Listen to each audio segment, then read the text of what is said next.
যখন দেশের বিভিন্ন স্থানে গণহত্যাকারী ও সন্ত্রাসীদের দল আওয়ামী লীগ, যুবলীগ, নিষিদ্ধ ছাত্রলীগ সহ তাদের দোসররা অগ্নিসংযোগ, বোমা বিস্ফোরণ সহ সাধারণ মানুষের জানমালের উপর হামলা চালাচ্ছে। প্রায় 1400-এর অধিক ছাত্র জনতার শহীদ এবং 32,000 আহত ভাই বোনদের রক্ত মারিয়ে আমরা স্বৈরাচারী হাসিনার পতন ঘটিয়েছি। গণঅভ্যুত্থান পরবর্তী সময়ে সবচেয়ে গুরুত্বপূর্ণ যে বিষয়টি ছিল তা হলো গণহত্যাকারীদের বিচার। আগামী 13 নভেম্বর আন্তর্জাতিক অপরাধ ট্রাইব্যুনাল খুনি হাসিনার রায়ের তারিখ ঘোষণা করতে যাচ্ছে।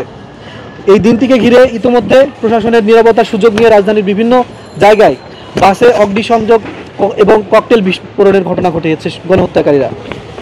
জুলাই ঐক্যের পক্ষ থেকে বারবার প্রশাসনিক সংস্কারের দাবি তোলা হলেও তার দৃশ্যমান কোনো অগ্রগতি হয়নি।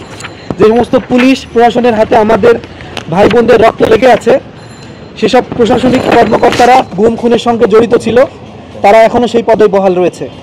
এর চেয়ে কষ্টদায়ক ও দেশের জন্য লজ্জাদায়ক কিছু হতে পারে না বলে আমরা মনে করি। যে সকল আইন শৃঙ্খলা রক্ষাকারী বাহিনীর সদস্যরা জুলাইকে ধারণ করে না, তারাই আজ দেশের প্রশাসনের গুরুত্বপূর্ণ পদে বহাল রয়েছে।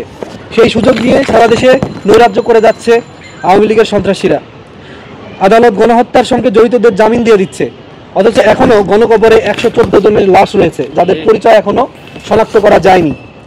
আমাদের মায়েরা তাদের সন্তানের জন্য, বোনেরা তাদের স্বামীর জন্য লাশের জন্য পথে পথে ঘুরছে। আমরা লক্ষ্য করেছি যে বৈষম্যের বিরুদ্ধে আমাদের লড়াই ছিল, সেই বৈষম্যের বিরুদ্ধে এখনও শিক্ষকরা রাস্তায় পুলিশের হামলার শিকার হচ্ছে।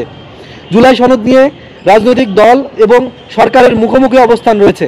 রাজনৈতিক দলগুলো শুধু একটি নির্বাচনের জন্য জুলাই বিপ্লব নিয়ে নানাভাবে কটূক্তি করছে। প্রথমে জুলাই সনদ নিয়ে রাজনৈতিক দলগুলোর মধ্যে বিরোধ তৈরি হয়, সেই মতবিরোধে এখন রাজপথে আন্দোলনের রূপ নিয়েছে বললাম। জুলাই সনদ বাস্তবায়ন নিয়ে রাজনৈতিক দলগুলোর মধ্যে চরম অসন্তোষ বিরাজ করছে। সরকার প্রাথমিকভাবে ব্যর্থ হয়ে রাজনৈতিক দলগুলোকে আলোচনার মাধ্যমে 7 দিনের জন্য সময় বেঁধে দিলেও জুলাই সনদ বাস্তবায়নের কোনো সিদ্ধান্ত আসেনি। জুলাই ঐক্যের স্পষ্ট বক্তব্য, আগামী জাতীয় নির্বাচন হতে হবে জুলাই সনদের ভিত্তিতে। এর বাইরে কোনো প্রকার যদি কিন্তু অথবা এসব কোনো বিষয় ছাত্র জনতা গ্রহণ করবে না। অবিলম্বে জুলাই সনদ বাস্তবায়ন নিয়ে সরকার এবং রাজনৈতিক দলগুলো সিদ্ধান্ত না নিলে শহীদ পরিবার, আহত এবং জুলাইয়ের ছাত্র জনতাকে সাথে নিয়ে রাজপথ থেকে জুলাই সনদ বাস্তবায়ন করা হবে। ভারতের তৈরি 72-এর মুজিববাদী সংবিধান নিয়ে 24 পরবর্তী বাংলাদেশে কোনো নির্বাচন হতে দেওয়া হবে না। ভারতের আধিপত্য কিছুটা কমলেও বিভিন্নভাবে বাংলাদেশে থাকা ভারতের এজেন্টদের মাধ্যমে দেশে বিশৃঙ্খলার চেষ্টা করা হচ্ছে। আমরা লক্ষ্য করেছি পঞ্চগড় এবং কুড়িগ্রাম সহ বেশ কিছু জায়গায় সীমান্তের কাছে ভারত 3টি সেনাঘাঁটি ও স্টেশন তৈরি করেছে। এমনকি সীমান্তের 1 কিলোমিটারের মধ্যে সেনাঘাঁটি ও সেনা স্টেশন তৈরি করেছে ভারত, যা বাংলাদেশের সার্বিক নিরাপত্তার জন্য হুমকি বলে আমরা মনে করি। অবিলম্বে সরকারের এই সমস্ত বিষয় স্পষ্ট করতে হবে। ঠিক আছে।